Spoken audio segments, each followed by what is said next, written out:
मजबूर हो जाओगे कि आपके सामने अन्याय होगा और आप बोल भी नहीं पाओगे।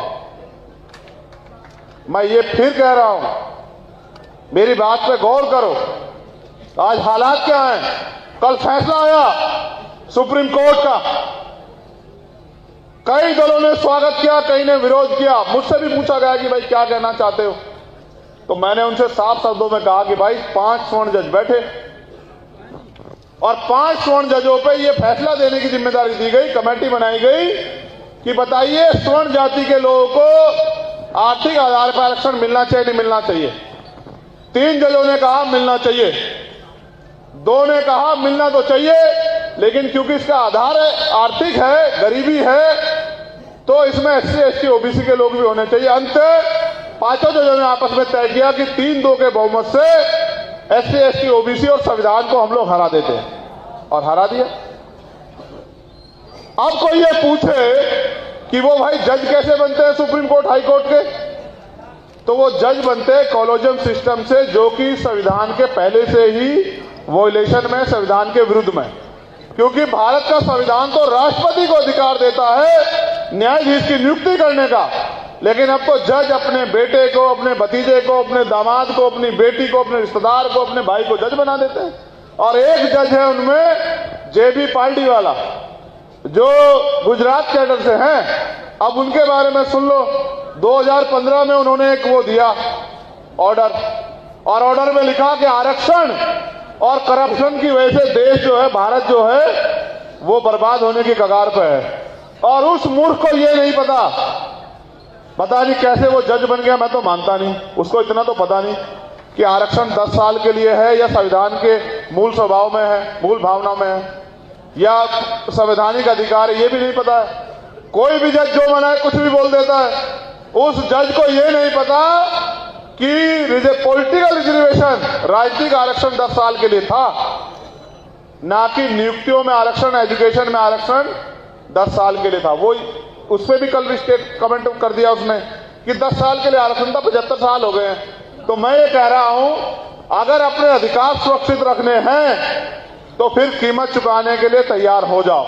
और कीमत लोकतंत्र में यह है कि अगर आप चाहते हैं आपका हाथ किसी आगे ऐसे ना फैला हो, आप चाहते हैं आपके साथ अन्याय अत्याचार ना हो, तो भाई फिर गांव-गांव निकल के संघर्ष करो, समाज को जोड़ो, बहुजन समाज में भाईचारा पैदा करो, जातिवाद बना के। क्योंकि एक बार हमने हरा, इतिहास गवाह है कि एक बार सम्राट चंद्रगुप्त मौर्य के नेतृत्व में हमने हराया इनको, उसके बाद इन्होंने जातियों का निर्माण किया। ये हमें जातियों में बांट के जो है, और जातियों में ऊंच नीच की भावना बना के ये हमें बहुजन समाज को इकट्ठा नहीं होने दे रहे हैं। एक बार प्रयास किया था मान्यवर साहब कांशीराम ने, और ऐसा प्रयास किया कि ब्राह्मणवाद की जड़ें उखेड़ दी, राजतंत्र की जड़ें उखेड़ दी, धनतंत्र की जड़ें उखेड़ दी, और इन सबको बेचैनी हो गई, सब लोग उनके पीछे पड़ गए। एक बार प्रयास किया था। मैं मानता हूं अगर इस मंच पे मांझी भी है, कुशवाहा भी है, रविदास भी है, पासवान भी है, और माइनॉरिटी के भाई भी हैं, तो क्या बुराई है? मंच तभी तो अच्छा है जब ये गुलदस्ता बन रहा है।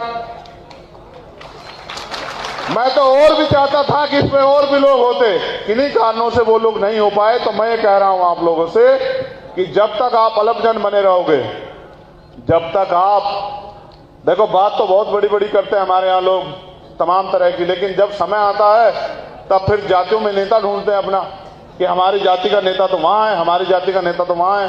तो जब तुम जातियों में नेता ढूंढोगे भाई बिहार के साथियों, फिर आपके हिस्से में चम्मच ही तो आएगी। जिनको राज करना है उनको राज जैसी सोच भी पैदा करनी पड़ेगी, और राज जैसी सोच जो है वो संघर्ष से आएगी, राज जैसी सोच जो है विचार से आएगी। इस देश में आज जो टकराव है ना, वो सीधा सीधा था ब्राह्मणवाद और अंबेडकरवाद के बीच में है, सीधा था। वो लोग बेवकूफ बना के इस देश से जो भारतीय संविधान है उसको खत्म कर देना चाहते हैं। और मैं आपसे पूछना चाहता हूं, मेरी माए बहनें भी यहाँ है, देखो इतनी बड़ी संख्या में, इधर भी बैठी हैं, उधर भी बैठी, यहाँ भी बैठी हैं, मैं उनका भी धन्यवाद देता हूं। ना तो मंच पे उनमें से कोई है, एक बैठी भी तो, एक दो पीछे बैठी है बेचारी। मैं तो चाहता था इस मंच पे वो आगे बैठती है, एक वहां हमारी बराबर में, तब तो मजा आता जब वो जो है उनको भी सम्मान बराबर का मिलता। अभी हमें बहुत कुछ सुधार करने की जरूरत है, ये बात अलग है, लेकिन मैं ये आपसे पूछना चाहता हूं कि अगर भारतीय संविधान कल खत्म हो जाता है, यानी कि समान अवसर खत्म हो जाते हैं, तो आपको कोई कुर्सी पर बैठने देगा भाई? आज जो लोग फोटो खींचने वाले बन रहे हैं, आप ये बताओ, आप ये बताओ, अगर ये संविधान जो हमें समान अवसर देता, अच्छा देखो, 2 हाथ 2 पैर 2 आंख 2 कान और स्वस्थ शरीर तो आपके पास है और ऐसा ही शरीर मेरे पास है।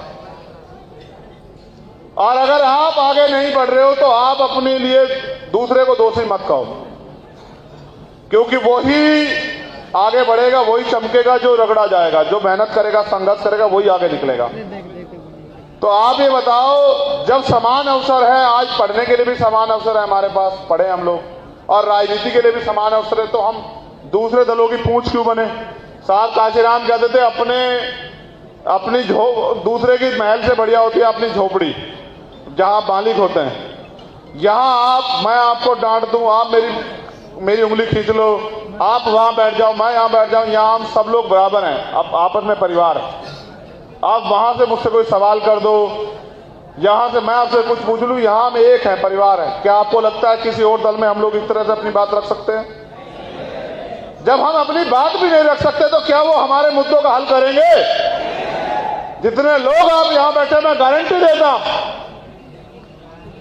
अगर आप लोग कमर कस लें और आज जो लोग मंच पे बैठे हैं, ये मुझे शक्लें दिखाने के बजाय अगर फील्ड में जाकर मेहनत करें, मैं गारंटी देता हूं कि 1 साल के अंदर जो है, आप गांधी मैदान की बात करते हैं, मैं कहता हूं अगर पटना पूरा बंद ना हुआ तो मैं राजनीति करना बंद कर दूंगा। मुझसे शर्त लगा लो, मैं आपकी क्षमता को भी जानता हूं, लेकिन मैं फिर कह रहा हूं ना, सिर्फ मेरे आने पे आते हैं मुझे शक्ल दिखाने के लिए कि बता दें कि हम भी हैं। बाकी अगर पूछो, गारंटी से दे दो, जो लोग कैडर में थे, मैंने उनसे कहा था कि ये मत सोचो कि आज मंच पे कौन बैठा, ये सोचो कि अगर आप काम करोगे तो कल उस मंच पे मेरी बराबर में आप भी वहां बैठे होंगे। तो ये सोच के काम करो, तो फिर देखो आप लोग कैसे आगे नहीं बढ़ते हो। ये कोई बाबा साहब ने क्या कहा जब उन्होंने वोट का अधिकार दिलाया, आपने 4 बच्चे कुर्बान करके कहा कि आज मैंने रानी का पेट काट दिया है। आज के बाद राजा आपकी वोट से तैयार होगा, बैलेट बॉक्स से तैयार होगा। आप मुझे बताओ, मैं भी तो एक प्राइमरी स्कूल का हेडमास्टर का बेटा हूं।